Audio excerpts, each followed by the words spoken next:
Cue the bite of 87. Hey guys, what's going on? It's Eli, back with another review video, and continuing on, of course, with the Halloweenish reviews on the weekdays. And this is a pretty exciting one. I'm sure you guys are looking forward to this, and some of you that knew, and as I teased in the last review video, yes, guys, the time has now finally come / arrived to review this. This one film that everybody, ever since it had been announced, speculations and stuff like that, where one day this would exist, and it finally did. And, well, even though it was a mixed bag for a lot of people like myself, and whom have loved the video game itself on the internet, really enjoyed this. It really satisfied us how it was done and bringing these characters to life. Yes, guys. Now finally reviewing, from Universal and most prominently Blumhouse, this is Five Nights at Freddy's. But I'm not doing this alone, guys, because, yep, you read the title some more. You know who else is joining me. Well, first off, joining me is a good friend of mine, and he's reviewed, collabed with me a lot of times. The Amazing Gamer. It's good to have you for this. It's good to be here for Five Nights at Freddy's. Oh, yes. Absolutely. But we're not the only two, because also joining us she's also joined me doing a few review collabs, and yep, her too, like me and Amazing Gamer, being big Five Nights at Freddy's fans and so on, and also having enjoyed the movie, not to mention that she's done her very own cosplays of Five Nights at Freddy's, most prominently Foxy. If you follow her, you've seen what she does. Joining us, alongside with me and Amazing Gamer reviewing the movie of Five Nights at Freddy's, is Else. It's good to have you for this too. Thank you. I'm glad to be here, and I can't wait to do this review. Absolutely. All three right here. All three of us talking and reviewing Five Nights at Freddy's. So, now I'll go ahead and start first because, mine's very short because, well, I mean, I was there. I remember that, and I know the same goes for you two, and for you viewers, but I remember when Five Nights at Freddy's became a big thing, and I even played a little bit of the original / first Five Nights at Freddy's, but most prominently, I'm sure for a lot of us, we of course remember the good old days on YouTube and in the early / mid 2010s when Five Nights at Freddy's came in. A lot of gamers on YouTube from, say, Yummy Mash, Markiplier, PewDiePie, everybody that played Five Nights at Freddy's and how massive it would become, and on account of those that played it. Or even, say, another good example, Venturi and Tail, when they did those Gmod videos of Five Nights at Freddy's, those two blew up. Everything else related to Five Nights at Freddy's that blew up like massive. There had not been anything like Five Nights at Freddy's. And then when, say, parodies of Five Nights at Freddy's came out, everybody started cosplay, do their own pieces of Five Nights at Freddy's, especially, not to mention on account that it wasn't taking too long for people on the internet to do their very own pieces of live-action Five Nights at Freddy's materials. I remember some of those, and I'm sure the same goes for you guys, but yeah, and at some point, somewhere in the mid 2010s, it was announced that a movie was in consideration, and for a little while Warner Brothers was attached to it, but then eventually, and at some point, then it would find its way to Universal Pictures, and most prominently Blumhouse, and who better to bring a movie adaptation of Five Nights at Freddy's than, well, Blumhouse themselves. And yeah, because when the movie finally itself came out, when it was officially underway, the trailers, I remember watching / reacting to the trailers, and fortunately, I didn't get a chance to see this in theaters, but when it came out, say, on digital, finally having the chance to watch it in all of its glory, well, I was satisfied with it. It did not disappoint for me. I really enjoyed it. And having done some rewatches here and there, recaps and such, because it's great to see that, Five Nights at Freddy's, it has the movie itself getting some love, most prominently from the fans, but yeah, again, it's unfortunate that it became a mixed bag, especially at the box office and all that. But that doesn't stop the fact that some of us, we enjoyed it very much. And, yeah, I think that what the storyline for the movie has to offer from beginning to end, good cast of talents, the amazing practical effects, bringing the animatronics to life, everything. So many, mentions and all that coming straight from the games themselves, incorporated into the movie. Fantastic. Okay. Okay, Else, why don't we start with you next? What are the first things you have to say about the movie, and with it, the games itself, your experience with Five Nights at Freddy's, and then up to the movie itself? Yeah, so I have a lot to say. So first off, I want to mention this hugely. None of this would have been possible with Jim Henson's Creature Workshop, and actually, I'm very excited to announce that there's a possibility that I might end up working there and getting a job there, because I've just received connections to that, and based on through my portfolio what I've put together. So just from experience with the people who've worked there, who I talk to, there's a lot of strenuous work, and there's a lot of love that goes into all the characters, and you could really see that translate to the screen, and just knowing at first I thought they were all CGI, but when I was told that they were real, I was immediately my appreciation went through the roof, and I was I have so much respect for this, and to know that people criticize it is kind of sad, especially because they put a lot of effort into those animatronics. They may not look exactly the same, or Spring Money has a variation in that movie, not exactly the same as how Springtrap looks in the third game, but I still respect it so much. Just the level of detail and the level of creativity they went to, especially for example when they had Foxy running down the hall. Of course, he wasn't actually running. They had him hooked up to a wire or something, and had him fly down the hallway. There's just a lot of scenes they had green screen, but they put real spring locks, or they tried to recreate it inside. So there's just a lot of moments of creativity, and I just think that that's just the most special thing about the film. But besides that, of course, you have Josh Hutcherson and Matthew Lillard, and all those talented faces, which is also really important, I think, for bringing the fandom to life. And they also did a very good job executing those roles. But yeah, as a fan, it was really just something else, especially seeing the lore references, seeing references Matt Pat appeared, or Fusion Z Gamer, Markiplier, all the familiar faces. Maybe even Jacksepticeye. I'm not sure if he was in there though, but it was really special. And also a really big moment, which I'm sure we'll talk about at the end, but the end credits song is, if anyone's a FNAF fan, they know that that's iconic, and they know that that's really important for Scott to go out there and recognize the living tombstone. So I think it was just a really fantastic pop culture moment, and I'm really also proud of the fact that this movie exceeded, I think it was The Ring, in box office money. It made 60 billion or million, I don't remember what it was, but it was I think it was in the billions, something like that, because it was such a global phenomenon. Everyone loved it. I think that the love outweighs the critique, definitely. But yeah, it's definitely one of my favorite movies now, of course. And also, as I received this has been going around for a while. You probably have seen the ad for it, but there's this new Freddy Fanta drink that came out. So I got that with me as we're doing this review. Yeah. Nice. So yeah, that's all I gotta say, but yeah. Okay. All right. Amazing Gamer, the floor is yours. Lovely. So, having also done a review on Five Nights at Freddy's, the movie, with a couple of my friends, I'm happy to retread some old ground here, because it's been a year since I did that review, and any recency bias has faded, but I still very much love this movie, and I'm happy to retell the tale of how I came about this movie. So, way back when, as you mentioned, Eli, Warner Brothers picked up the rights for a Five Nights at Freddy's movie.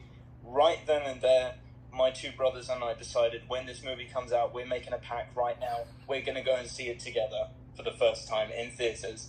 and through everything, through the production hell with Warner Brothers, splitting off from Warner Brothers with FNAF, and then getting handed off to Universal and Blumhouse, and then going to see the movie.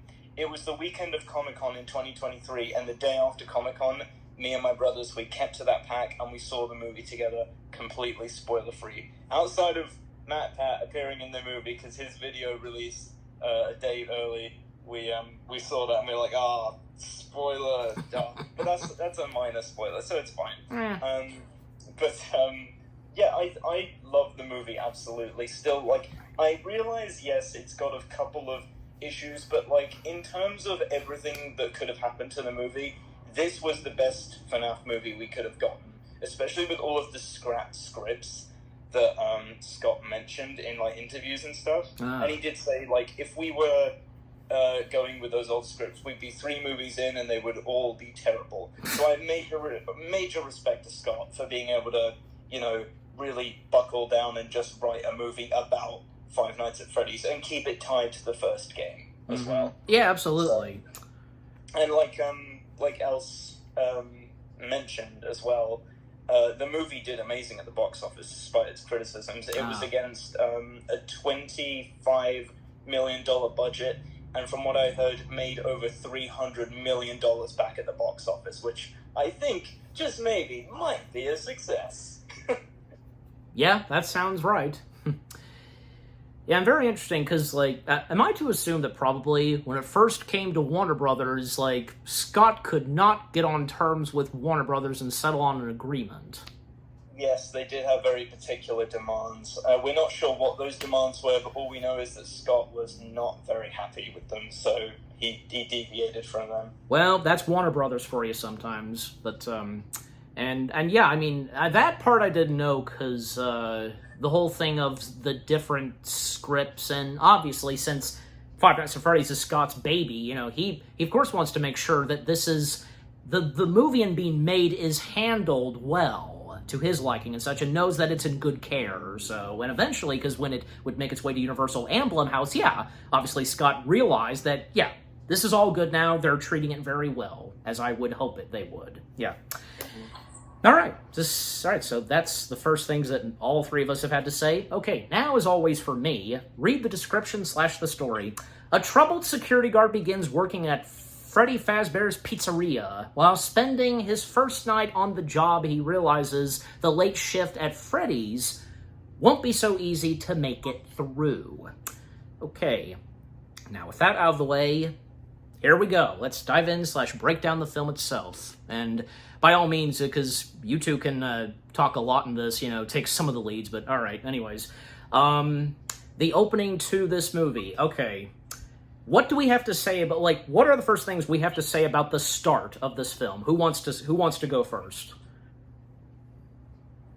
I suppose I'll go first, because there is one thing I really want to say. In, like, the opening of this movie, since the conception of this movie's existence, I always predicted the opening of this movie, the best opening you could do for a FNAF movie, at least the first movie, is show the previous night guard dying to the animatronics at the beginning of the movie. And the moment the first scene of the night guard unscrewing the bolt on the vent showed up, I'm like, I knew it, this is what I wanted from the first scene in the movie, this is awesome. And it's so cool as well, you don't see the animatronics at all, you only see their shadows, but you know that, like, Freddy is outside praying on the door, and probably Cupcake is sneaking around in the vents, and obviously Foxy ends up catching the night guard as well.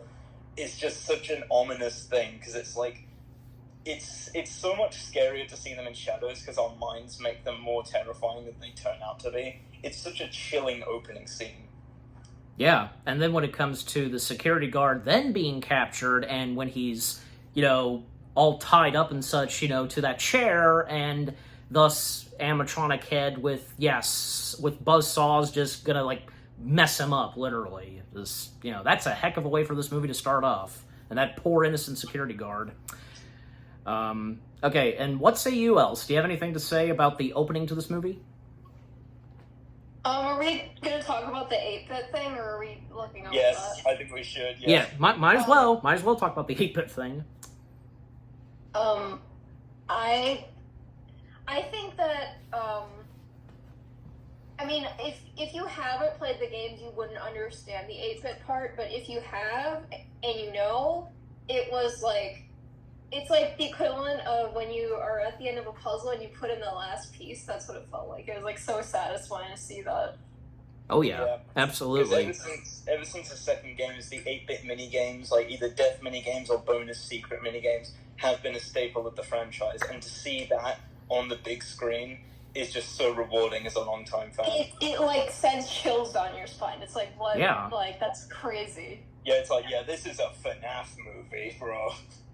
Yes. Because I remember, like, in 2016, we thought we were going to get the FNAF movie. Yeah. It took, like, literally 5 years for us to... No, wait. That's 7 years for us to get there. Yeah. After 2016. 7 years. But it was still worth the wait. Oh, yes. Oh, yeah. Without a doubt. Yeah. By the way, because I did mention this earlier, because like when after the games came out, and because it didn't take too long for people on the internet to make their very own live action pieces of material. Five Nights at Freddy's. Did any of you guys ever see those on YouTube by any chance? Yes. What YouTuber? Just anybody on YouTube that did that kind of stuff, but bringing Five Nights at Freddy's to live action. Oh, hey, I do. In other words, like fan-made live-action like pieces of Five Nights at Freddy's on YouTube. So. Oh yeah. Bubblegum Monster. They made like a half-hour. Oh my god! And what's crazy is that the opening of this scene, I bet, is a 100% reference to the opening of the Bubblegum Monsters FNAF movie, because the same thing with the night guard dying happens in that version of the movie. Yeah. I know, it was that or like the Golden Lane Studios, those movies. Yes. Mm-hmm. But also, most importantly, we cannot not mention him. What was his name? Maybe it was Mr. Creepypasta or what? He had these real animatronics, and then it was DL Mechanics. I think I might know who you're talking about, but I can't place the name either. Yeah, I know what you're talking about. They showed presentation videos of each animatronic on their own stage in their house that they built. Yeah, I remember like watching those in 2015 when I was a kid. Yeah, I remember the same thing. I remember the same thing too, where I saw that somebody had made custom Five Nights at Freddy's animatronics. I remember seeing those as well. Yeah, and they're still in operation as well. A video came out from that person showing they're still operable. Good. Well, now it's Vomited Thoughts into regular sauce. Like, they're the big heads on the scene. But it used to just be those guys. Okay. And, yeah. All right. Okay, so continuing on, because after that opening sequence and with the end credits, the 8-bit, because already we come to one of our main characters, Mike, being played by Josh Hutcherson. And I mean, for me personally, because I've known Josh Hutcherson, especially in his early acting days when, he was a kid. I remember him from, say, Zathura, RV with Robin Williams, and of course, later on, he would most prominently be in the Hunger Game films. And it's great to see that in here, he gets to have, a big starring role, and good for him, because it would be a waste for him not to really shine and such. But so he plays Mike, who is a security guard, but it's very different. He works at a mall, and apparently throughout this movie at times he has a series of nightmares / dreams where he dreams about his younger brother who he sadly lost and named Garrett. And talking about that to a fellow coworker, because having these dreams could maybe answer some things that, weren't explained and never figured out, what happened on that day, because when Garrett was mysteriously gone forever. And, then at one point, Mike, he sees a kid just by himself and some guy just yanking him and thinking that the child's about to be captured, but then Mike on duty chasing after him. But it turned out that when he caught the guy, the two of them fell into the fountain. He was beating him. Turned out it was the boy's father, and that's what would unfortunately lead Mike to being fired and such. And that's when he meets with someone to try to help Mike get a new job and such, which that, of course, being Steve Raglan, being played by live-action Shaggy himself, Matthew Lillard, but amongst other things. Let me ask you both, wasn't it ironic that the same guy who was live-action Shaggy was in this, and, spoiler alert, he's the main bad guy? I think it's when you consider the fact that he's like in Scream, it's just funnier. And, it makes more sense. Anyways. Scream, yeah. I keep forgetting that he's in Scream, but yeah. So, I mean, yeah, already he was no stranger to stuff like that in the case of Five Nights at Freddy's, but... Okay, but might as well, talk more about both of them. Like, what do we all have to say about Josh Hutcherson and Matthew Lillard in Five Nights at Freddy's? I think Josh does a good job at just being the audience. He's very much an audience stand-in. He's like the Nick Carraway of the movie, really.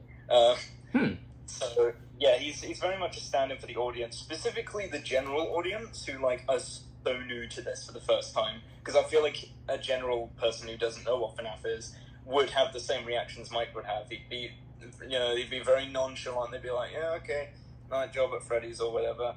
And then when the spooky ghost stuff starts happening, and, he sees Freddy Fazbear walking up to him later in the movie, he'd be like, okay, very funny joke, they're remote controlled, right? What's going on? Yep. And, anything you've got to say else on Josh Hutcherson? Did he go on Ellen or something and he was, like, asked about the whistle meme? Yes, oh my god, the whistle meme, I've heard it so many times. I troll my friends, like, it was, like, regularly. broadcasted on the screen, I'm pretty sure. Like, she goes, like, have you heard of this whistle meme? And then it starts playing, and, like, the whole audience is like, oh my gosh, it's the whistle meme. And as for Matthew Lillard as well, from all of his interviews, even up to today, he has such a big respect for the fandom and for the character of William Afton.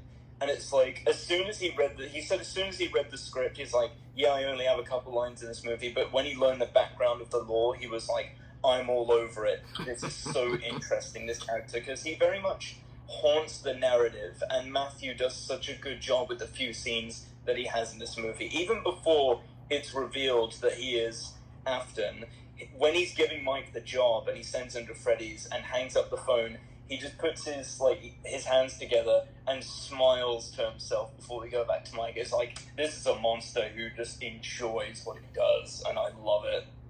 Yeah, absolutely. And what say you else? Anything to say with Matthew Lillard in this? The funny thing is, when you meet him, or if you get the chance to, like, he is just the absolute sweetest guy. Like, he has such a big, bubbly personality, and, like, he's really laid back, though. And the moment you see him on screen, like, he's a totally different person. I think he just does it so well. It's, like, just that...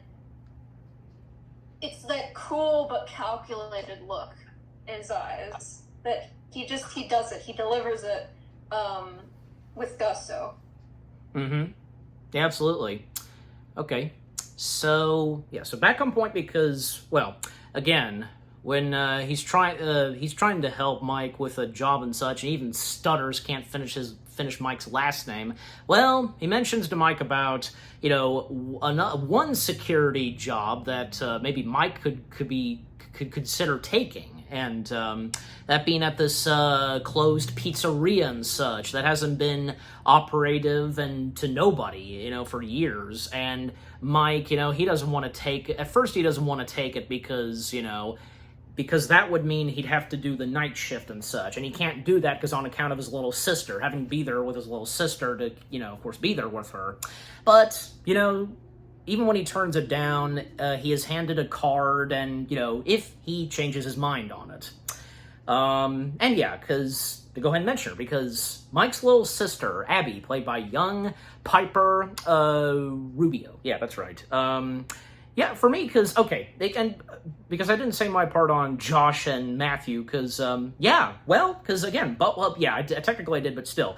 They are both fantastic. They do not disappoint in Five Nights at Freddy's. You know, everything that they each bring to their roles, and because the fact that he doesn't get that much. There's not that much of Matthew Lillard in this, but still, and with what you guys said, because of the creepiness and all that, and, you know, when it's revealed and when we would see him again, that, yeah, he is the villain, and how much of a good sport and great guy Matthew Lillard is, and being very true and loyal to, you know, with Five Nights at Freddy's and its lore, its origins, stories, all of that, and because he's playing one of the biggest parts of Five Nights at Freddy's lore and so on, basically where he plays the one who is in control. He's the puppet master and all that. It's fantastic. You know, he does not disappoint. And, you know, I don't think for some of us, we're not really used to seeing Matthew Lillard playing the psychotic one, right? Because that's just because most of the time we're just seeing him, like, playing, well, again, someone like, say, Shaggy. Just, you know, anyways. But to, come to Abby, because, Piper Rubio as Abby, well, she is fantastic in this. You know, she was really good in the first film, a good acting career, future acting career and such, I think, and especially on account of the sequel. And with the way Abby is done in this movie is really good, and especially because I think it was obvious that, even by the posters and trailers, that the character of Abby would have a connection and interactions with the animatronics, but until we get there, of course. Okay, now we'll come to you guys, because anything you've got to say on the character of Abby? Yeah, she is definitely one of the better, like, Piper herself is one of the better child actors of today. She's really into and I think, again, because, like Matthew, going into this, Piper was already a massive Five Nights at Freddy's fan, so imagine the dream of getting to walk amongst the animatronics that you look up of such a franchise. I am so super jealous of Miss Rubio. Super jealous, Piper. Aren't we all? Good for you, honestly. I'm happy for you. She's a super big, like, passionate fan of the franchise, as she said in, like, small interviews and such. Apparently she just chatted Josh's head off about all of the lore, and he got super into it as well, which is, it's cute that they have that dynamic on set. And as Abby, she's fantastic. She's funny. She gets quite a few laughs, even when she doesn't even mean to. It's like, she looks so mad. Why does everyone always look at you that way? And the look of Mike's face of disapproval, it always gets a laugh out of me. Or when Max isn't answering the phone later, she looks at Mike like, I'm coming to work with you, and you can't stop me. It's just, she's so into the role tense. She does a great job at acting like a scared kid. She's just an amazing actress, and I applaud her performance so much for being such a young actress. She's done such a good job. I don't know what other projects she'd have been in, or if this was her first movie, but if this was her first movie, A+. She did magnificent here. I think technically this was, but yeah. And I know you, I'm sure you would know this, Amazing Gamer, because it just occurred to me, because Josh Hutcherson, do you know, because I'm sure he was already, he was well familiar with Five Nights at Freddy's even before he landed the movie, right? Oh, yeah, that's right, he was. I just do remember in an interview that Josh mentioned, Piper would always talk to him about the lore just behind the scenes in between filming, and he would just sit and listen. That's cute. I like that. Okay, that's good to hear. It's funny when you think about that. I'm sorry, wait. No, go ahead. It's just funny because, like, in the movie, he's, like, super laid back and, like, I don't care about any of this, you know? Kind of that sort of, like, attitude, like, he's, like, tired all the time, so it's funny to imagine them in character, like, with Abby just, like, sitting there and yapping his ear off about, oh, yeah, the bite of 87, and, like... And I was gonna turn to you, anyways, else, because anything you've got to say about the character of Abby? No, I think she did a great job. Okay. Yeah, and I probably couldn't have said it better than Amazing Gamer, just saying, but anyways... Okay, so... All right. So, I mean, you know what? And yeah, because, like, to kind of speed things up, because, yeah, I mean... And again, through the series of dreams that Mike has, and even when, say, yeah, I think we might as well mention her now, because, yeah, she's pretty much, and I'm sure you guys would agree to this too, she's the bitch. That being Aunt Jane, being played by Mary Stuart Matterson. Now she was good. Now, she was good in this movie, but her character... God, I want to strangle her so much. Jeez, because what a terrible person she is, and having, like, I don't know, because it feels like probably she just, like, I mean, she just hates her nephew and such, you know, and Mike especially, and especially how greedy she is, and just, most notably, just wanting to get her hands on the money and so on, and because of whatever she's gonna do, it, like, by trying to claim Abby for herself and having her in her care, just, yeah. So, but overall, because Mary Stuart Matterson, because I know I've probably seen her before in other movies, but yeah, she's a good actress, and she was good as this character you want to hate. Like, there's a saying, because, you know, you don't hate this actor or actress, but you know, the character you hate, and they're so good at playing those characters you want to strangle, just, yeah. Not to mention that Aunt Jane, well, because her being an alcoholic and a smoker, yeah, that tops it off, but, I'm very I'm interested, because what say on both of you on Aunt Jane? The very same, Eli. The very same here. Okay, so I think I pretty much summed it best, yeah. Yeah. Anything for you to say else, or not really? No. Okay, so I spoke for all three of us. We hate her anyways, so yeah, anyways. But we love her actress. She did a magnificent job. Exactly, as I put it best, because yeah, they are good at playing those characters you want to strangle, just, yeah. But yeah, because we have to deal with Aunt Jane, who's wanting to get entire custody of Abby. And, well, eventually, Mike would be in consideration to take the job, being a nighttime security guard at the pizzeria place. And, you know, when he calls up Steve and takes the job, night one begins for Mike. And boy, does he have no idea what he's in for. And once he gets there, he settles in. Well, and even Steve, he laid out all the details about what to do and such, and how this works and that inside the pizzeria place, etc., the security systems and all that. And not to mention Mike putting in a tape, which basically is for all employees, you know, on Freddy Fazbear's Pizzeria, you know, and being so happy and whimsical, but yet there's some glitches to the tape and all that.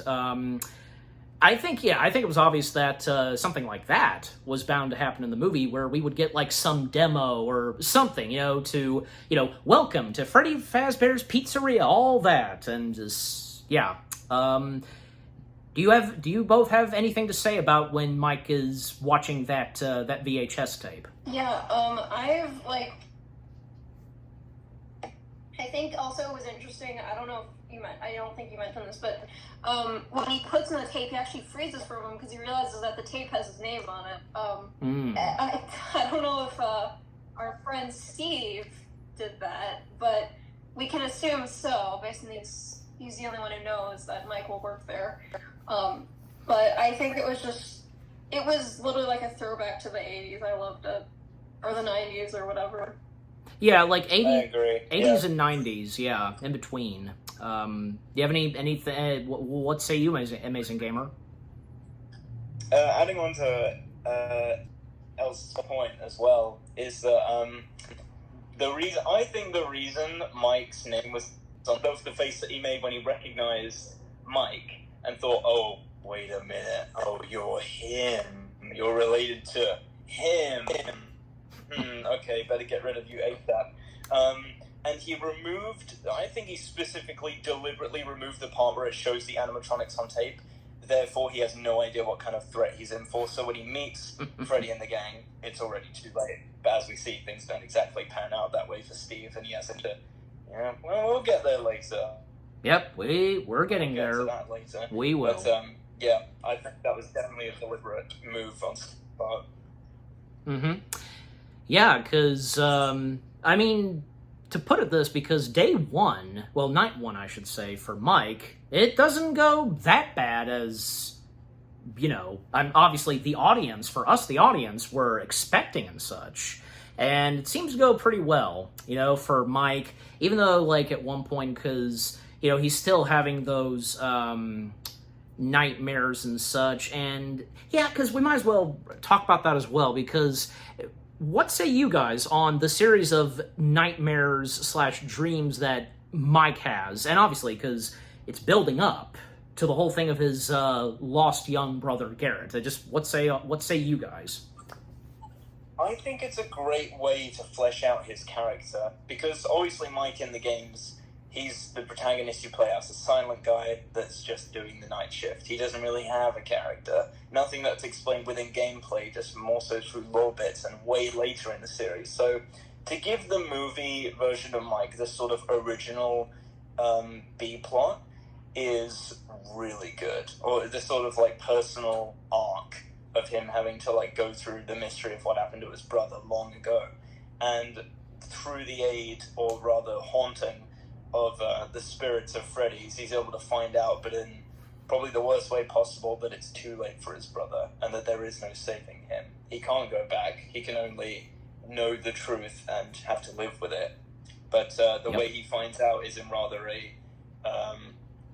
unsettling way, especially as we see on night one, when his dream is disturbed and altered for the very first time. Mm-hmm. And you have anything to say else? Because with the series of dreams / nightmares that Mike has? No, I don't have anything to say. All right. I think, you summed it pretty... I did, and especially you, Amazing Gamer, you summed it up pretty well. Anyways, so, again, night one goes pretty well, and then, unbeknownst to Mike, really, because here's another thing, because... Can't forget to mention this, because the babysitter that Mike hired, but unfortunately was not paying, was a girl by the name of Max, played by Kat Connor Sterling. And basically, it turns out that Aunt Jane hired Max to keep an eye and so on.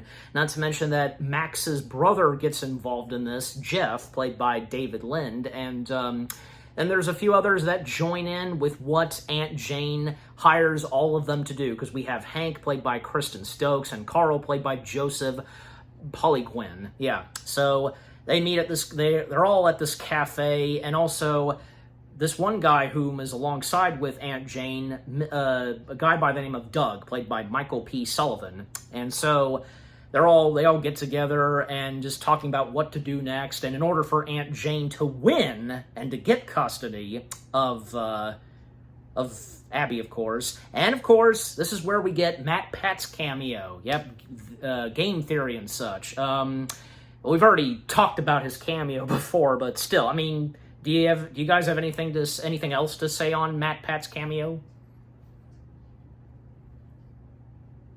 No, I just think it was, again, really surreal to see it. Again, it was only a thing of, if you knew about Five Nights at Freddy's, you knew that it was, a key moment. Yeah, and it definitely, it took me by surprise. It's, big time. Even though it was kind of spoiled for me from Matt Fett's video saying he was in it, I didn't know when it was going to happen. And then when he popped up on the screen, he's like, "Hey, welcome to Sparky's," and we hadn't seen him yet. I'm like, wait a minute, I know that voice. Well, that's no fun. You do realize that lunch is the most important meal of the day. And I'm like, oh, it's him. And then he says, it's just a theory. And I'm like, he said the thing. Yeah. It was very rewarding as a longtime fan. Yeah. It's a bit corny. Absolutely. Well, even though it was corny, it was still worth it, By the way, because don't we all wish that, besides Matt Pat, it was a good cameo. Don't we all wish that most prominently we could have had, say, Markiplier appearing in this movie somewhere? it's funny. Yeah, but he had to take leave. He had to take leave, so he couldn't come. Yeah, it's funny you mention that because he was actually intended, as so far as like possible early, castings to be the night guard at the beginning of the movie who died, but unfortunately, and what I can only speculate was him filming his own horror movie, able to join and film Five Nights at Freddy's. The scheduling just didn't line up, unfortunately. Yeah, that's unfortunate. It's just one of those things. Yeah. By the way, because tell me, have you guys seen these? I'm sure you have. Did you see? So maybe he'll come back in the second movie, or even the third movie. We shall see. But I was about to ask both of you, because I take it you have seen those. He only did 2 of them, but like a series of Five Nights at Freddy's videos, they're musicals, and Markiplier was in 2 of them. Yes, he was actually in a couple more, because in the supercut, he was in Night 4 and also assisting in Night 5 as well, which was pretty cool. But yes, by random encounters, very nostalgic. Yes, I remember those. Good times. Mm-hmm. And, ironically, because we'd already gotten our taste of Markiplier doing something Five Nights at Freddy's live action, so, yeah. But, yeah, I mean, it's really a shame, and it seemed like that, it was bound to happen, that Markiplier could possibly cameo in this movie, and, sadly, just didn't happen. But who knows, like you said, else, maybe for the sequel, or the second sequel, maybe 2 or 3, we'll see. I don't know, like, Amazing Gamer, I'm sure you would probably know about this. Do you know this, I'm sure as though he did, like, did you hear anything about Markiplier making comments what he thought of the Five Nights at Freddy's movie? I'm not sure he ever did comment on the movie. I know Jacksepticeye did. Like, he talked about it in, like, a podcast with one of his friends, but I don't know if Markiplier ever commented on the movie. Because, I mean, point being... All I know is that, like, other than that, of what we haven't mentioned, I know he said he wanted to be a main character if he was in a movie of FNAF, but other than that, I don't think he ever brought it up. Yeah. Just point being is that I would think as though, I would hope that, on account of Jacksepticeye, Markiplier, everybody else, all the gamers that have played Five Nights at Freddy's, I hope as though that they were satisfied with what the movie was like, if they enjoyed it. So I would like to think so. Anyways, all right. And by the way, because we can't forget to mention her too, because at some point, and as Mike continues working the nighttime stuff at Freddy Fazbear's Pizzeria, he at one point has a random encounter, a mysterious encounter with a policewoman by the name of Vanessa, being played by Elizabeth Leo. I think I said the last name right. I don't know about you guys, but I remember Elizabeth most notably, like one of the first times I had seen her in something was her being the first live-action version of Anna in the ABC show Once Upon a Time. That's when I first knew her. So I think it's great to see that she, too, going big and being a part of Five Nights at Freddy's. And yeah, because at first we don't know that much about Vanessa, nor does Mike, because she just shows up. And, I mean, for one thing, because she's well aware about the place and what it's like and such, even when she's the one that introduces what Mike had not seen on night 1, the animatronics, introducing the entire lineup of animatronics, lighting up the place, turning all the stuff, the power inside, and yeah. And, I mean, yeah, the chemistry and interactions, relationship between Mike and Vanessa is pretty good in this movie, even though despite the fact for a while, Mike's just still has no idea who this person is specifically. But until we find out later on, oh boy, because that's very interesting. What a twist.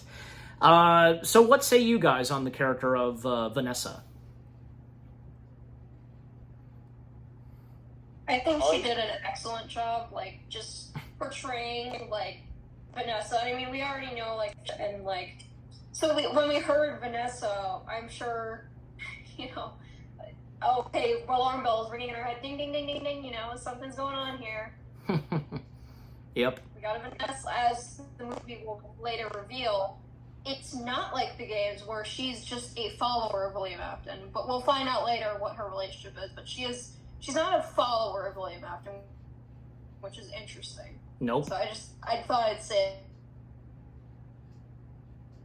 that, like, as in, like, the sense that, like, she's just, like, a fan or whatever. And it's nice to see that,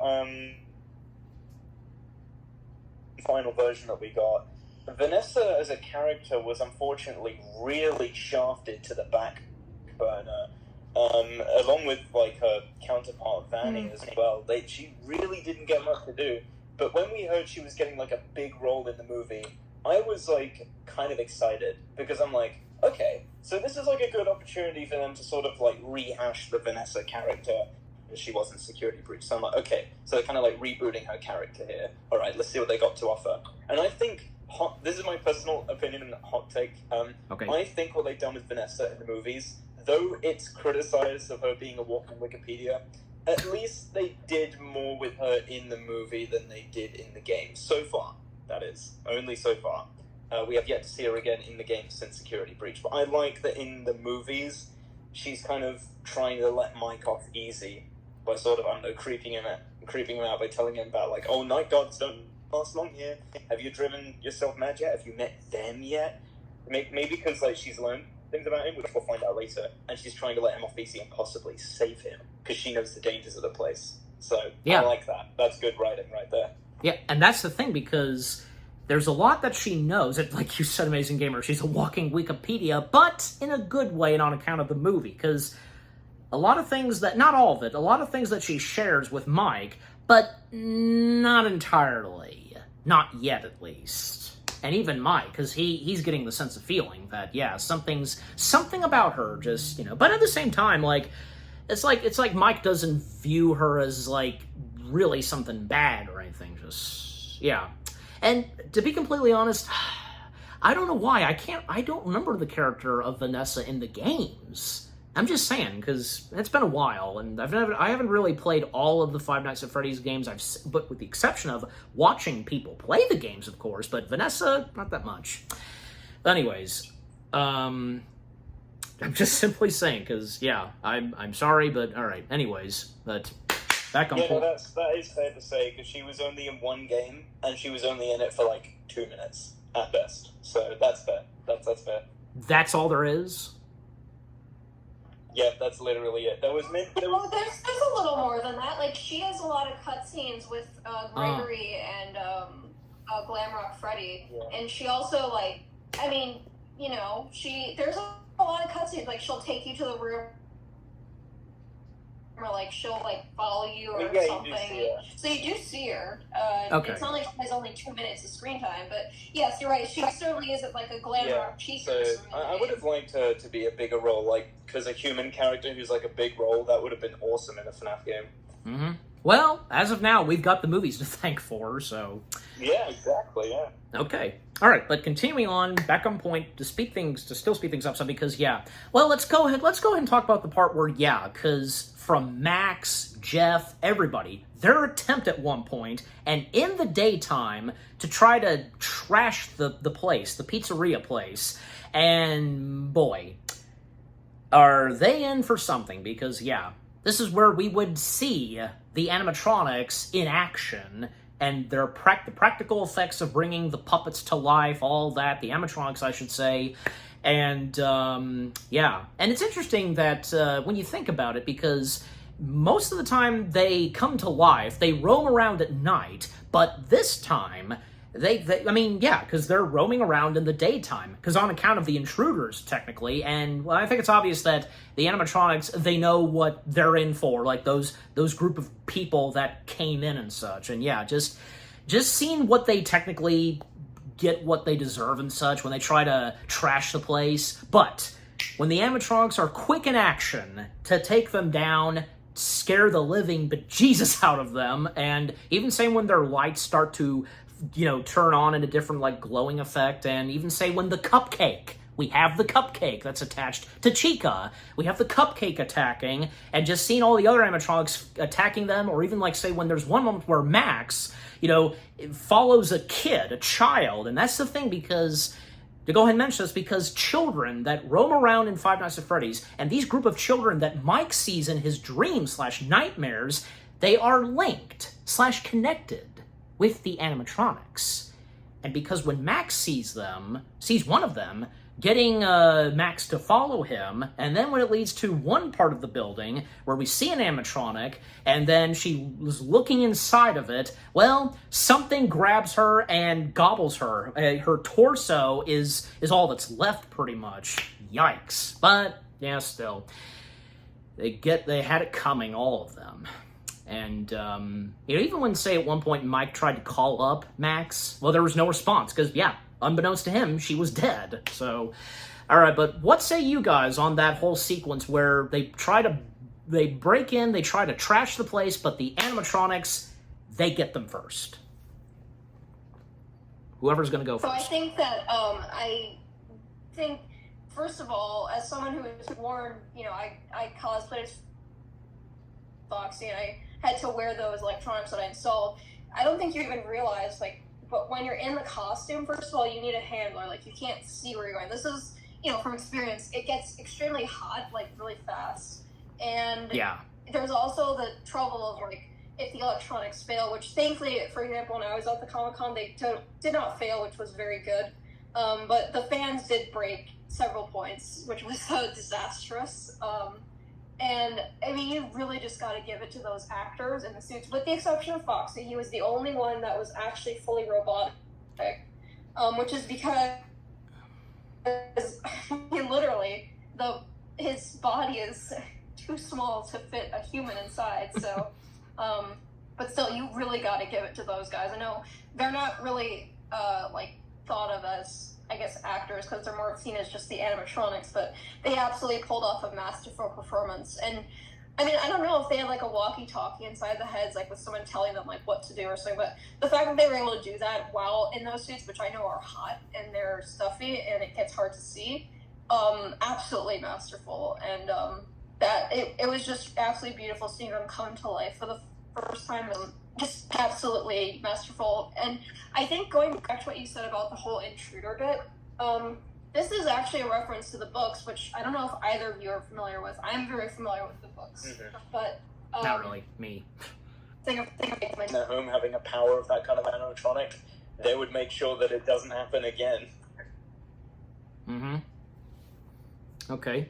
And all right, you guys kind of cut off there a little bit, but we're okay, we're good. But yeah, and by the way, because Else, you brought this up, because both of you can answer this, whichever one answers, but those, besides Foxy, Freddy, Bonnie, and Chica, there were puppeteers in those costumes. Were they? Because I genuinely kind of didn't know. Yes, there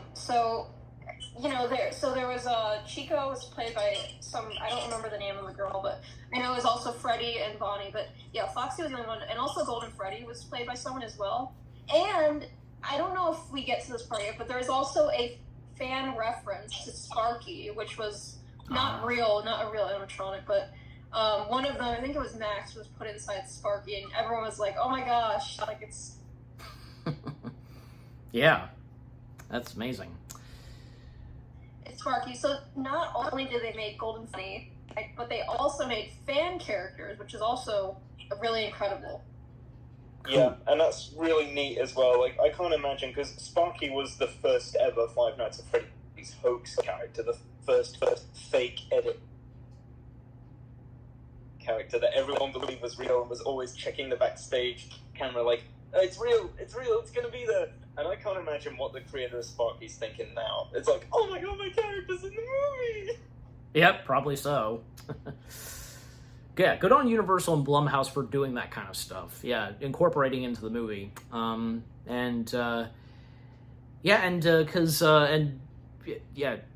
you have anything to say, Amazing Gamer? Because on that sequence with what, the animatronics do in the daytime and such,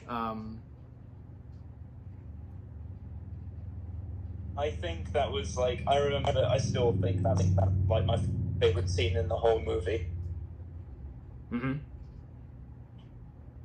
5 or 6 minutes. You've got obviously the silhouette of Freddy eating Max with a bite of 87, Foxy running down the hall, Bonnie in the supply closet, Chica in the kitchen, even down to the cupcake jumping out and attacking Carl like he does in FNAF 4 when the cupcake attacks you.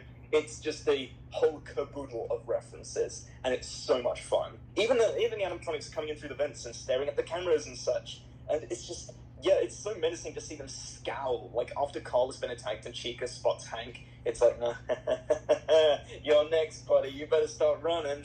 It's just, I love, and the weight of the animatronics, I want to point that out. When Hank is killed in the closet, and Bonnie steps out, and the clunking hulks of stomps that come out, when it's just, all you hear is the clunking and the whirring of the bolts and cogs inside, and the blinking of his eyes sounding like little clicks. The sound design of the animatronics and the weight that they have is on point, and I so appreciate that they remember. Yeah, absolutely. And especially on account that they did incorporate the big props. Design. Holy moly, how did none of us remember to talk about the intro song? Like, that is phenomenal. Like, oh my god, it is just, oh yeah, it's such a FNAF song. Like, you know, the la la la la la. Oh my god, yeah, FNAF has a theme. That's like FNAF's theme now, and I love that, because we gone like almost 10 years without an official theme. Closest we got was the Living Tombstone song, but now, thanks to the Newton brothers and their incredible soundtrack on this movie, can't wait to hear what they have for FNAF 2. We have a theme now, and it's magnificent. I keep saying that, but it's awesome. It's such a good theme. Yeah, and also going back to sound design, well, I'm gonna quickly put this input, but it's also very, very funny, because as someone who has made real animatronics, and knowing that, you know, of course, animatronics can't, like, actually walk. I mean, there's those robotic walking dogs and stuff, but, you know, the funny thing is that they really do sound like a giant robot, but in reality, the circles aren't that loud. It's just kind of funny, like, how they really emphasize that sound design. Yeah. And I like as well that the animatronics move so slowly, because I like to personally headcanon that's not, like, that's probably the top speed that the kids can move the animatronics, because while they're possessing them, these are still very, very heavy machines and in those things. So that's just my opinion there. Okay. All right, and by the way, because your first guys, your first impression, like your first reaction to when it was announced that the Jim Henson Company would be responsible bringing these animatronics to life, how did each of you react to that? Oh, I thought it was amazing. I couldn't. It's like there's so much little details like this that they just, like, they didn't have to do all of this, and the fact that they went to these lengths to do it is just. My jaw was on the floor. Absolutely, like, gobsmacked. Oh yeah, absolutely. The Jim Henson Company knowing how to do it so good and amazing on camera. Absolutely. I feel the same way too. I couldn't agree more than what you said. All right, but anyways, so again, very interesting that, because we see them active in the daytime, but after that, because still, because everything's seems to going pretty well for Mike and such, even because Mike is unable to get in contact with Max, because on account she died, unbeknownst to him. Well, I mean, Abby was even interested in going to that place, but Mike he wouldn't let her do it, but eventually he would, and even placing a bed for her and all that for her to sleep while he's working and such. And, once again, like the dreams that Mike has and such, and, even at one point, he would hear the sounds of his little sister screaming and such, and, that's when, he goes and, he sees that the animatronics, they've awoken, and they're all surrounding her, but they're actually tickling her to death, pretty much. Yeah, they're just constantly tickling her, and Freddy's the first one to approach, and, it doesn't take too long for us to realize that, and with Abby, because these animatronics, they're not as bad as they seem to be. And, because that's when, Abby introduces all of them, from Freddy, Bonnie, Chica, and Foxy, and that they're her friends, And just more to the animatronics we don't know quite yet. Yeah. And, still, speed things up some because, still, everything goes pretty well. And, even more interactions between Vanessa and Mike. And even when, Mike would start to share to Vanessa about his little brother and such. Even, say, apparently, as I recall, because, Mike's parents / Abby's parents, because... Well, the parents never really shared any details to Abby about her deceased brother and such. And not to mention that, because they, does any of you remember this? Because did the parents have Abby after the loss of Garrett, or they technically already did? I think... Oh, they had her Yeah, after. it was definitely after the loss of Garrett. Okay, yeah. I don't think...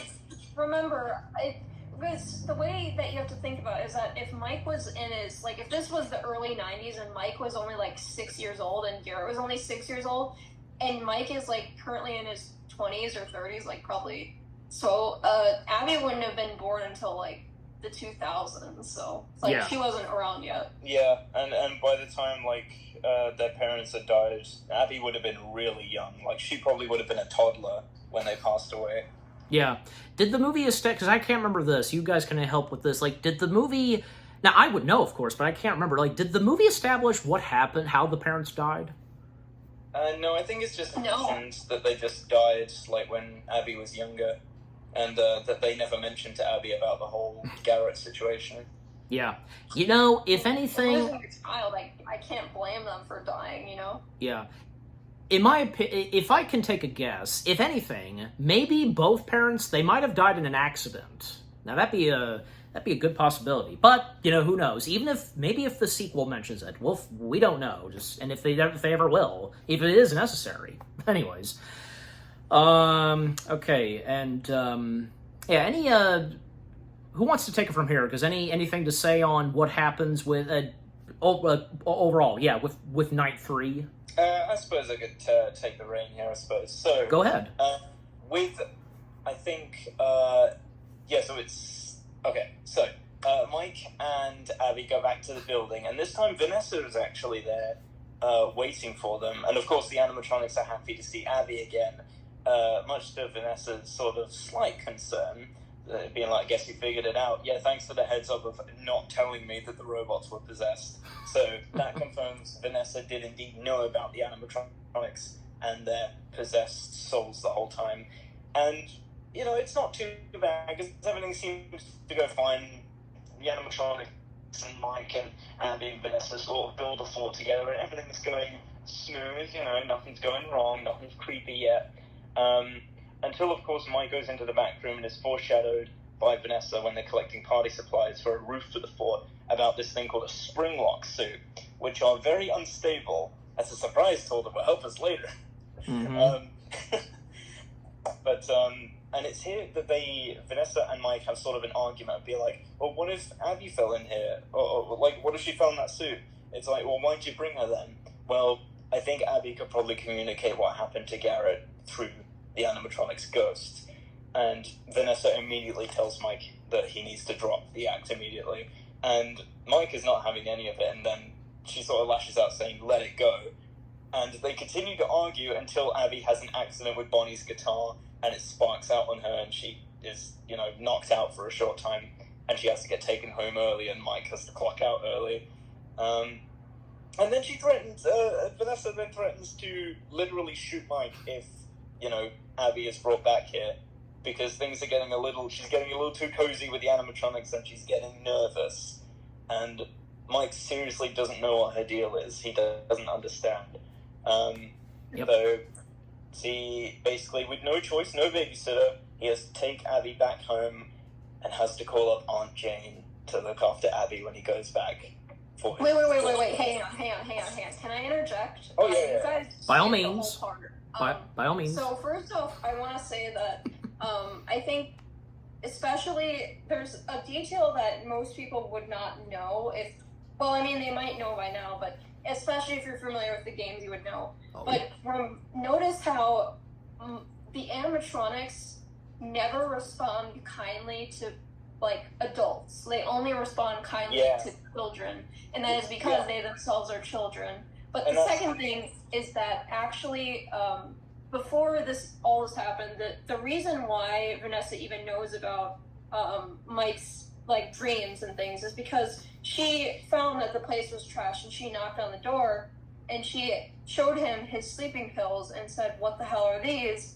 And he explained to her by the river that, hey, I'm like having this traumatic like memory and everything. And so she understood, but she has not yet realized that there is a potential connection.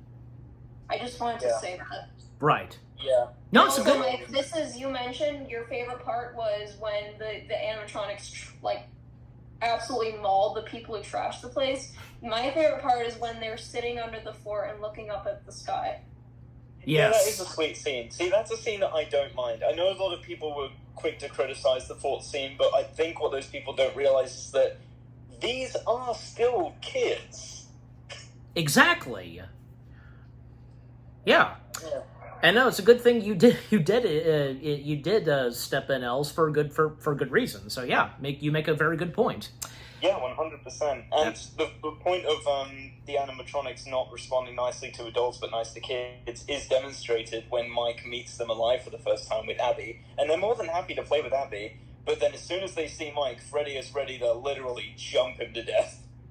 Because, that's who murdered them, an adult. So, I mean, they wouldn't know better. Yeah. And it's until Abby steps in saying, it's okay, he's chill, he's my brother, Freddy backs off. It's like, okay, well, if you trust him, we trust him. But he's still not 100% on Mike, because when Mike walks past him, Freddy eyes him down like a hawk.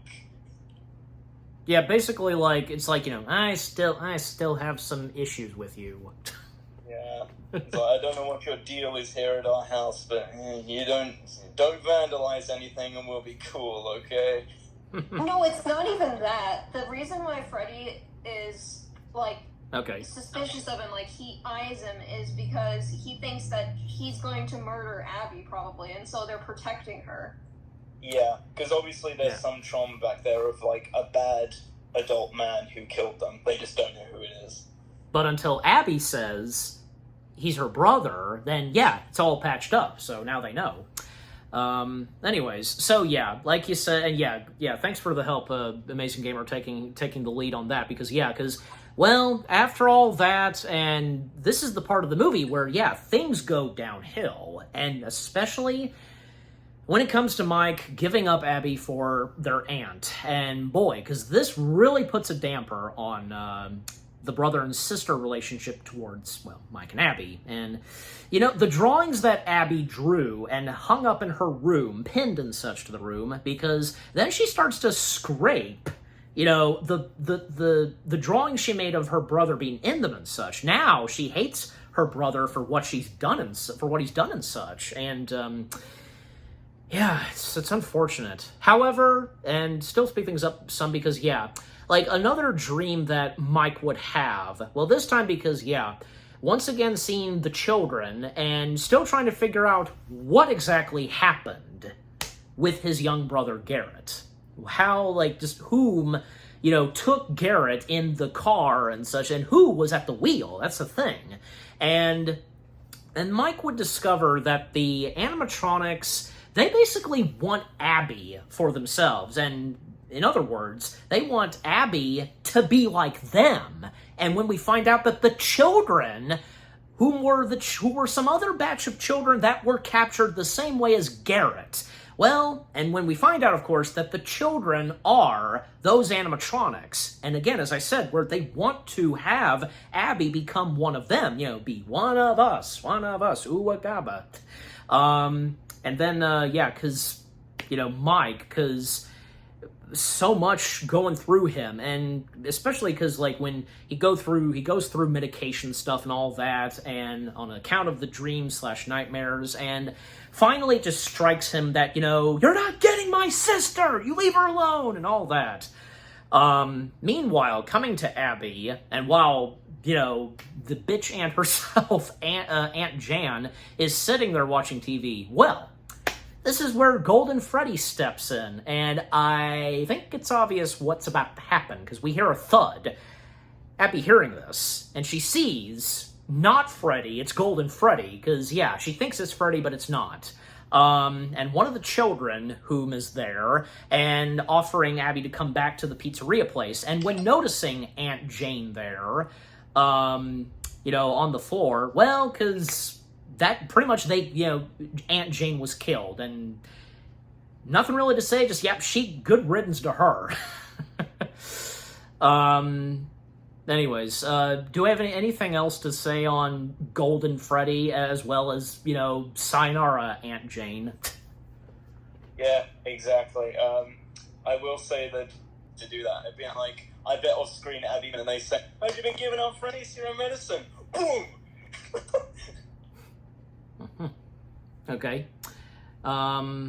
Yeah, and because Golden Freddy's appearance, because quite different, almost, than how he looks from the games, but, still. And yeah, because, anyways, so continuing on, because Golden Freddy, taking Abby on to the pizzeria place, and, the taxi driver, a bit startled by the sight of Golden Freddy, but really doesn't make much of it, but, yeah. And then, of course, when, say... and that taxi driver is Corey Expansion. What's that now? Yeah, it's Corey Kempton. Oh boy. Right, yeah, Corey.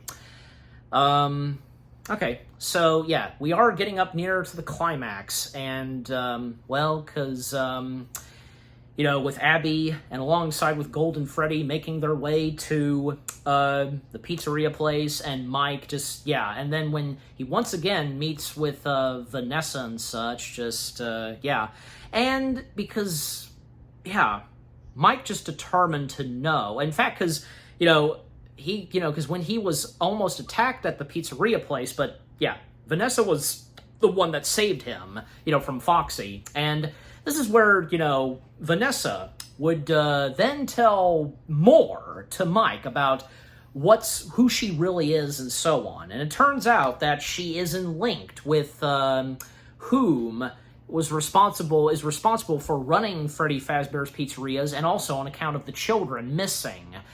She turns out to be the daughter of the owner of the place, and whom would be in a yellow bunny suit, and the name is Springtrap, right, of the yellow bunny suit?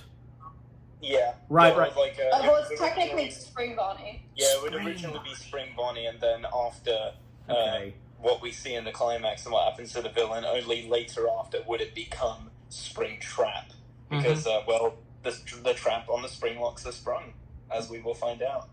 Right, and both of you continue by means, because what do you have to say on the reveal that Vanessa is the daughter of Spring Bunny and all that? Just, whoever wants to start first. I'll let Elise go first on this one. Okay, go ahead, Else. So, I think it's just very, it was just, surprising, especially, for audience members who might not, understand, the significance of that, or, that, oh my gosh, in this case, I'm not trying to talk about Vanessa, that she, oh my god, now she's his daughter. And I think the most eerie reference, to the earlier part of the movie, and throughout a scene that we see throughout the movie, is that, in that photo that shows the fixed Spring Bonnie that's not withered, we see Vanessa next to her dad holding a plane, and that same plane is the very plane that Garrett had when he was kidnapped. And I think that's the moment that it dawned on Mike that, holy shit, this is bad. Oh yes, absolutely. Because his younger brother Garrett had a toy plane, and, because, even Vanessa made it very clear, she genuinely had no idea what her father was really like, and doing all that crazy stuff, but yeah. Okay, but now coming to you, Amazing Gamer, because, what say you on the reveal? I love the reveal. I know people were speculating leading up to the movie, they were gonna do the whole Mike is gonna be revealed to be William Afton's son or whatever, and I was kind of hoping, fingers crossed, I'm they've already done that in the games. Please do something different, or just don't do it at all. So the fact that they've made Vanessa, which was part of the like new-ish era of FNAF, and linked her back in the movie canon to William as his daughter instead, and make her sort of like a heavily traumatized, like younger kid of William. That's really interesting. I like that because it's very clear the way she talks about him and the fact she's kept what he's done a secret. That just shows like he's probably threatened her behind the scenes, and we'll probably get to see this in the second movie, like flashbacks of him being like, "You better not tell anyone, or you'll end up like the rest of them."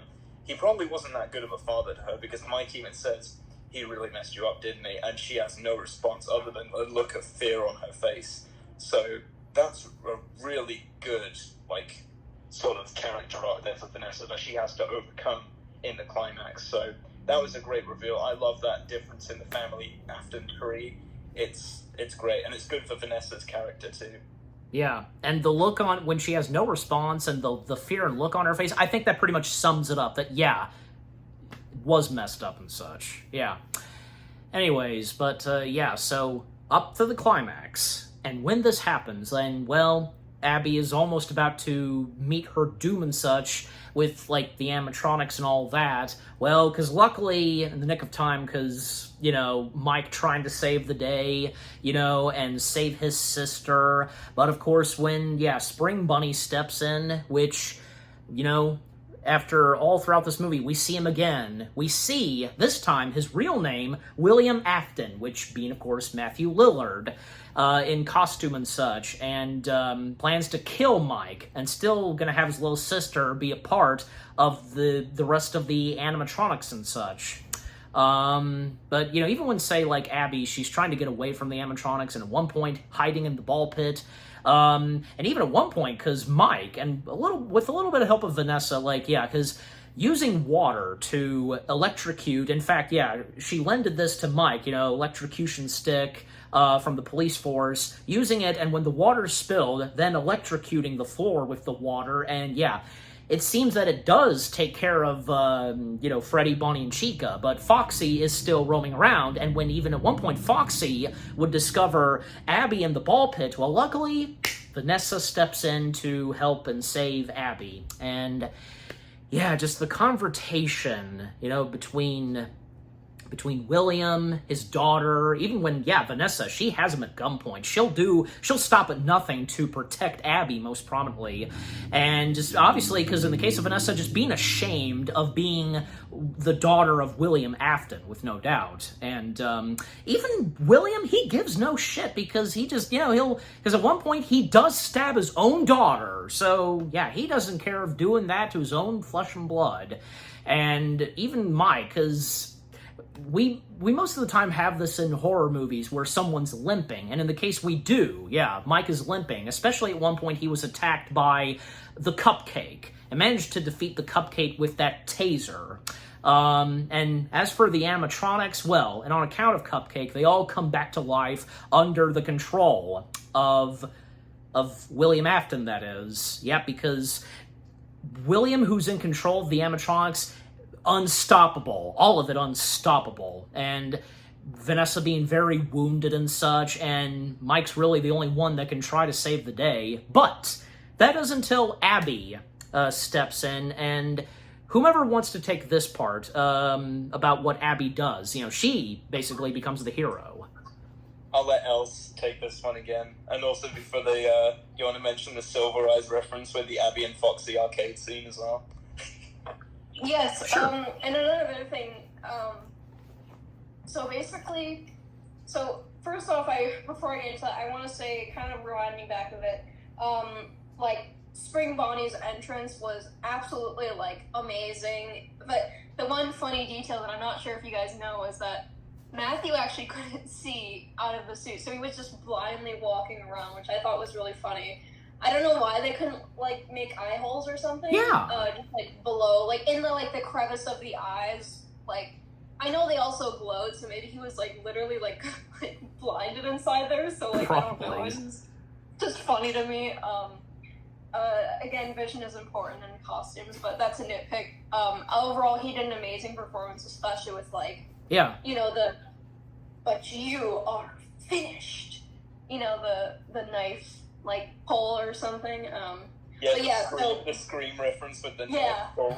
Yeah. Yeah, but going back to, yes, you mentioned the Silver Eyes reference. Charlie, and I've done, like, a lot of, like, replays of, like, recreations of the Silver Eyes.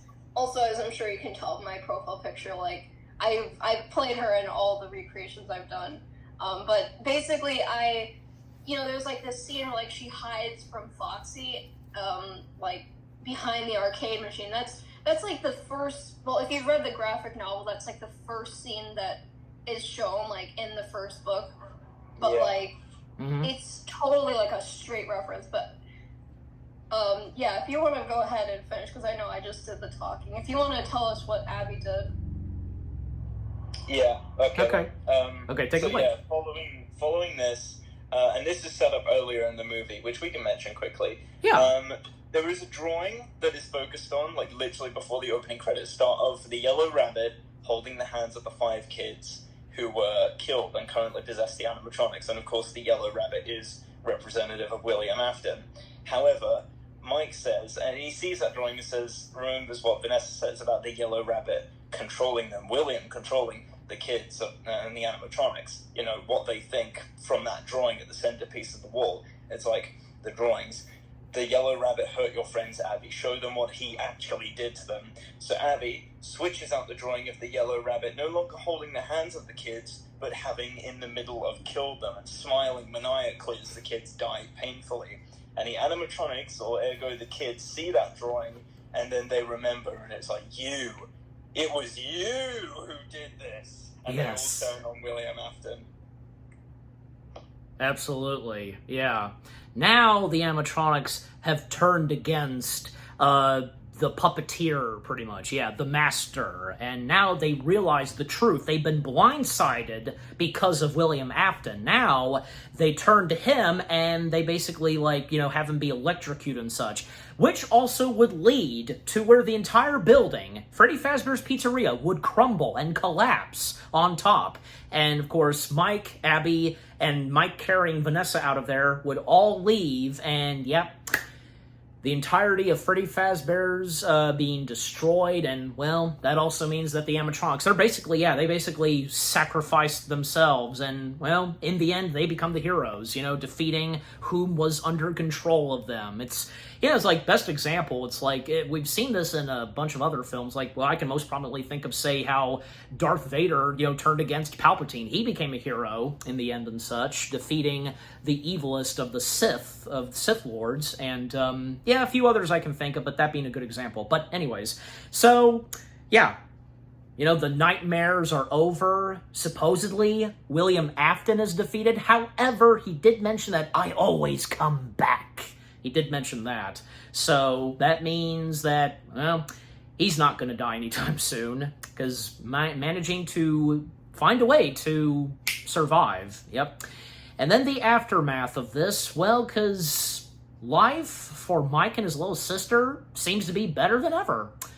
Seems as though Mike has found a pretty good, decent job, and, of course, now Abby living with her brother, of course. And Vanessa, well, good thing she doesn't die. She's still wounded, but she's recovering. And Mike paying a visit to Vanessa, and until she regains consciousness, Mike just sharing some details / information about what's going on and such, and funny mentioning because of when Mike is on the road with Abby, because, what do you want for dinner, pizza or spaghetti? Abby's going for the spaghetti. Need a break on pizza for a little while, especially on account of what happened at a pizzeria, and, all seems to end pretty well, and, not quite, because, well, apparently, we happen to see, right before the movie ends off, that Spring Bunny, William Afton, has survived.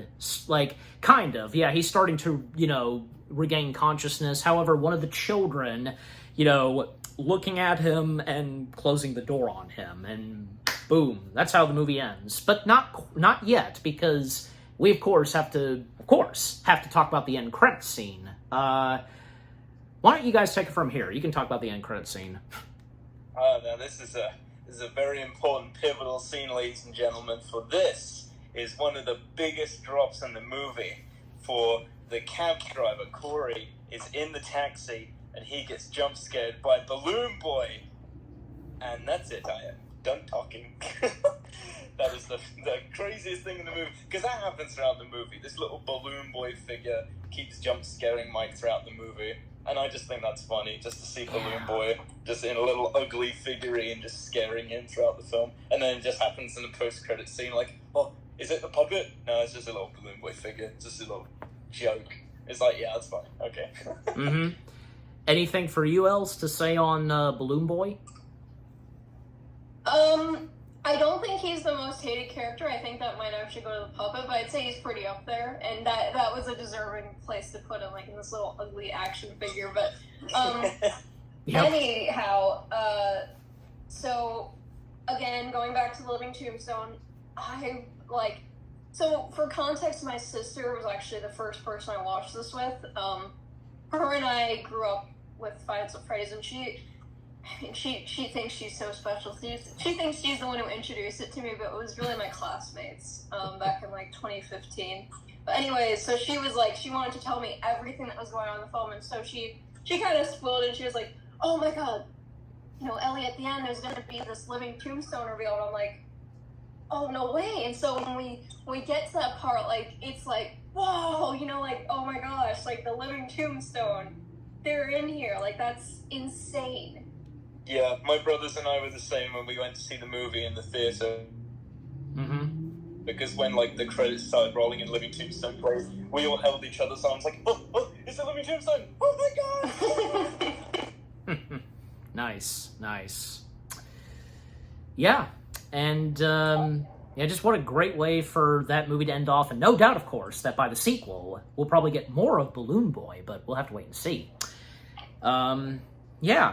So, yeah, and that's all she wrote, because, the first Five Nights at Freddy's movie, unlike anything, and what all the first Five Nights at Freddy's movie had to offer from beginning to end, its storyline, cast of characters, great talents that were in this, the practical visual effects, all that, aided by Jim Henson's company, bringing the animatronics to life, the exteriors, the set designs, all the mentionings and all that from the games incorporated into the first movie, especially on account of the first Five Nights at Freddy's game, and with what we can expect so far in the sequels, and, just everything that they did, and the music and score by the Newton Brothers, as was brought up, and, all of this that really satisfied a lot of us Five Nights at Freddy's fans, just did not disappoint.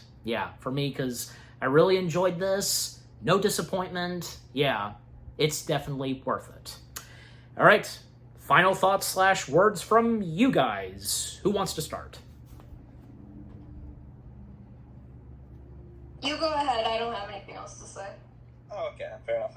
Okay. I will say that it's not. I know it's not a perfect movie, folks. Not by any means. Even some FNAF fans will admit it's got some quirks. But as a FNAF fan who has been around since I first got into it when Yami Mash played the game just before Markiplier. Yes. I've been a fan ever since. That was my first memory of FNAF. Just hearing the words of "Hey, what's happening, everyone? This is Yami Mash," and just it all began there. Those are the first words of the FNAF world that I ever heard. FNAF world, which makes a cameo in this movie, which is pretty cool. It's a great movie. Honestly, it's not perfect, but it didn't need to be. It's a Five Nights at Freddy's movie, and this was. I respect Jason Blum as well, majorly, for this, because he said that this is a movie dedicated to the fans who have waited a long time for this movie. And they went through complete production hell and having to keep it secret for so many years of production and rights and rewrites and such. I appreciate everything that they did and all the behind the scenes. I've seen it a million times. The inner workings, hearing what the crew and the staff and everyone at Jim Henson had to say about working on the movie, and just how well it performed because of all the... Because what we neglected to mention is that when this came out in theaters, this was also simultaneously coming out on Peacock, which means that people could have gotten this for HD on streaming if they wanted to, but they went to the theater anyway to go and see it, to support the movie out of respect. And that's huge props. And because of that, the second movie isn't going to Peacock and theaters at the same time. It's only going to theaters. Universal they realize they've struck gold here. They're like, okay, FNAF is a gold mine. We're going to give it a big opportunity here. Give them a bigger budget, which means more animatronics, more characters, more big star actors, as we mentioned, like, you know, Matt Pat's returning and Megan Fox and all that, and they've got some other big celebrities here and there. Yep, like, I can think of, say, Wayne Knight. Which is really cool. And that's just great. It's great to see... Yeah, it's great to see the movie franchise just doing so well. And I love the first movie. It's a damn good... It's simple, yeah, but it's good, simple. And it's just good, fun horror. It's like campy horror. Yeah, that's a good way to put it. And... Oh, were you already finished, Amazing Gamer? Oh, yeah, I was done. Okay. Yeah, I was finished. Okay, good. And are you sure, else? You have no final thoughts and words on the first Five Nights at Freddy's film? I said pretty much all I want to say in the beginning. Okay. All right. Yeah, and because, and by the way, because before we rank and how many stars we give Five Nights at Freddy's, the first Five Nights at Freddy's, like, what are, like, anything else we've got to say, and what, you know, how excited we are for the first Five Nights at Freddy's sequel? Who wants to go first? Let's see, Elsa, have you got anything to say on the sequel that's coming up? Yeah. I just, well, I also know since you know, like I just mentioned, I played Charlotte Emily and did a lot of stuff with her. I know she is apparently making her first appearance in the second film, which is, I am going to be curious to see how that goes. I will be very curious. Yeah, that's not a character that has been mentioned so far. And also remember that in the original game, the children that died were, Gabriel was Freddy, Jeremy was Bonnie, Susie was Chica, and Fritz was Foxy. And then the other two, the first victim was Charlotte, was the puppet, and then Cassidy was actually Golden Freddy. So they actually changed it, which is really interesting. I don't know why they did that. I guess if they decided to do the Vanessa thing, they decided, let's just change another character while we're at it. But so yeah, we'll be getting our first look at Charlotte Emily as well. So I'm really interested to see that. Yeah, agreed. And yeah, as for the second movie, it looks magnificent. The toy animatronics look amazing. Personally, out of animatronic highlights, for the first movie it was Foxy because he was all animatronic form and like practical movement and such, like it was all hand puppeted. And for Mangle, it's probably going to be the same in the second movie because she can't be a costume. Like, there is no way. That's literally just thin endo pieces that have to be meticulously moved. Yeah. I guarantee that Mangle's going to be the hardest thing Jim Henson have probably done since the Audrey 2 puppet in Little Shop of Horrors, which had 50 people operating it at once. So, yeah, but I trust that they'll do a great job. They already look amazing. So I'm looking forward to what they have next for the toys. Yeah, well, it's obvious that the Jim Henson Company, they've done big challenges, and they'll continue to still want to do those challenges and achieve them, of course. Mm-hmm. And as you mentioned, and for me, because I am looking forward. Of course, I'm looking forward to the sequel, and like you said, Amazing Gamer, because it's going to go big, and with what Universal's doing for this, and more big stars that'll be in this, like most prominently McKenna Grace and also Wayne Knight. Yeah, it's interesting to see both of them that are going to be in this, and the fact that Five Nights at Freddy's 2 is going to be, well, taking everything exactly, from, say, the second game, and we don't count on the animatronics, and, just with whatever the sequel has in stored, we're all on board for it. Indeed. And they've also promised, sorry to jump in here, but they've promised it's fine. That it's going to be more creepy, like they're going to have more actual, like, proper horror and jump scares and actual, like, scary things happening in this movie. They're dialing it up with every movie, and I appreciate that. big time. And FNAF 2 is my favorite game in the whole franchise. Like, I love the chaos in that game. So to see the toys on the big screen is amazing. I love it. And I can't wait to see how the Wizards look, too. That's going to be awesome. Mm-hmm. And, yeah, because, well, as the first movie had creepy and scary stuff, well, it's going to get more bigger for the sequel, and probably from there on. So, yeah. And also because Matt Pat, because he's coming back, he'll be voicing animatronic. How do we feel about Megan Fox voicing one of the animatronics? In terms of Toy Chica, I think it was. Yeah. I don't know. I think it's just gonna be so interesting, and yeah, I'm also excited. Of course, I didn't mention that I was excited about the animatronics, but I totally am, and I think in the trailer we saw Toy Freddy, Mangle. I don't remember if Toy Bonnie was in the trailer, or Toy Chica. Maybe they were all in there. I don't know, but yeah. I also think we saw with Toy Bonnie was like, he was holding a screwdriver in one shot and then peeking through a window in another. So Toy Bonnie got a few little scenes, which is creepy and cool because the animatronics are like actually going to people's houses and killing them, which is like super cool. Yeah, but overall, because I'm sure as though for Megan Fox, well, here's the thing. Apparently, according to the director and the others, that Megan Fox's kids, they love Five Nights at Freddy's, and and because of that, that's one of the reasons we're going to have Megan Fox in the sequel. But yeah, anyways, but overall, we're looking forward to Five Nights at Freddy's 2. But all right, coming back to the first one, because how we rate Five Nights at Freddy's, how many stars we give it. Who wants to go first? 5 stars. Oh, I didn't mean to turn on my camera. 5 stars, because it's Five Nights at Freddy's. Okay. I give it, as a fan, yeah, I'd give it 5 stars. I know as like a general moviegoer would give it less, but as a fan of Five Nights at Freddy's, and I think just the state of the franchise was in such a mixed bag before the movie came out. So the movie was what we needed to assure us that FNAF was still in really good hands, and the movie blew me away. So 5 stars, absolutely, from me too. Okay. Yeah, thank you for explaining the rating. I agree with everything you said. Copying that. Yeah. Yeah, it's understandable, and I agree too. Yep. And as for me, because I do 10 out of 10 and such. I'll give this 10 out of 10, but to go along with you doing just the 5-star thing, yeah, I too give this 5 stars. So, yep, that's how many stars we give it, doing that number of stars. So, yeah, all 3 of us, 5 stars. Yep. And what about you guys? What did you think of the first Five Nights at Freddy's film itself? Were you excited like everyone else, including me, Else, and Amazing Gamer, in that same route where being very excited and anxious for this movie to exist? And when finally it happened, I mean, yeah, what was your first impression of it? If it did not disappoint you, if you thought it was really good despite the criticisms, all that, just, yeah, you still enjoyed it. Do you feel that it was very loyal and faithful to the games themselves?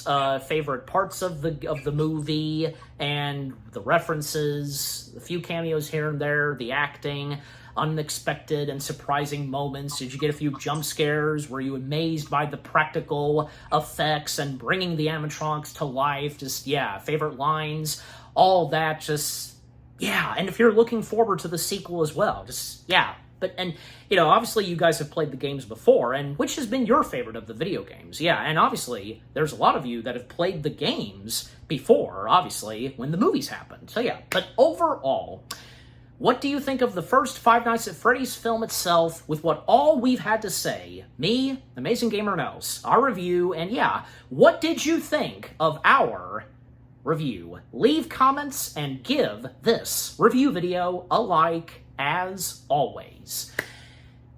And so, guys, with all that being said, we thank you very much for watching. We hope you guys enjoyed our review of the first Five Nights at Freddy's movie. More review videos are coming your way. They're going to be awesome. Keep looking forward, and we will all see you guys in the next video / review. And, well, continuing on, of course, reviewing the Halloweenish films. There's only 3 more left, guys, after this. Later tonight, another friend of mine will be joining me reviewing another Halloweenish film, which, yeah, because this is definitely a pure Halloween film, and let's just say, the ghost with the most is back, baby. I think you know exactly what it is that I'm talking about. Just, yeah, overall, stay tuned for that. And Amazing Gamer, Else, I thank you so much for joining me reviewing the first Five Nights at Freddy's film. This was a lot of fun, and what more do I have to say? This was great. Thank you so much for having me on, man. Honestly, like, I've been looking forward to this for so long, and to finally do it is just, it's been great. To talk about some new thoughts I had on the movie since I reviewed it on my channel as well. So, and I'm looking forward to the sequel, big time. And if you guys are, save up money, get the tickets, December 5th, it'll be in theaters, check it out. Yep. And I swear, if they don't let me in dressed as Foxy, I'm gonna bite their heads off. I don't see why they wouldn't let anybody do that. Come on, because this is Five Nights at Freddy's we're talking about, and there's been plenty of other people, and on account of movies where they have cosplayed. Come on, just, you know, why can't something like that happen? Be allowed to? They better. So. Oh, they think I'm gonna like bring a bomb in there or something. Oh, good God! I was wearing, like, when I went to see the movie in theaters, I had my Freddy Fazbear's Pizza security hat on. I had my cupcake FNAF plushie. I had all my FNAF pins and the security badge that they have in the movie that Mike wears, which is pretty cool to see it out on the big screen while I was wearing it. I was decked out in FNAF dread, and I was feeling good. Good for you. All right, well, once again, thank you both for joining us, and let's get back together for the sequel when the time comes to review that. Oh, yes. Yes.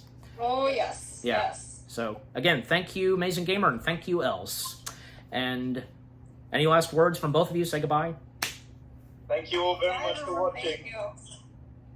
They each say that, and for me, all that's left for me to say is, again, we thank you very much for watching. Take care, and until we all get back and reviewing / talking Five Nights at Freddy's 2, peace out.